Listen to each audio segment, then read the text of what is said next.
তো হাই বন্ধুরা, শুভ সকাল। আজ তো বিশ্বকর্মা পুজো।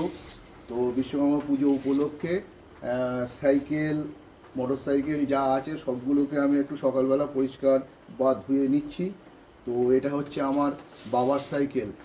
তো বাবা তো এখন অসুস্থ, দীর্ঘ 6 মাসের ওপরে সাইকেলটিতে হাত পড়েনি। তো দেখো কি অবস্থা হয়ে আছে, পুরো মাকড়সা জাল এখানে, মানে মাকড়সার জালে ভর্তি হয়ে গেছে, টায়ারে হাওয়া নেই। তো এই সাইকেলে একসময় আমিও চালিয়েছি, আর বাবা আমার ছেলেদেরকেও এই সাইকেলে করে, এই যে এখানে বসিয়ে, এখানে সিট ছিল একটা, এখানে বসিয়ে বেড়াতে নিয়ে যেত, বাজারে নিয়ে যেত ঘুরতে। তো আজ বাবা অসুস্থ বলেই সাইকেলটারও দেখো কেমন দশা হয়ে গেছে। তো ভাবলাম সকালবেলা তোমাদেরকে একটু দেখাই। তো সবাই ভালো থেকো, সুস্থ থেকো, আর বিশ্বকর্মা পুজোয় যে যতটা পারবে আনন্দ করবে। টাটা, চলো।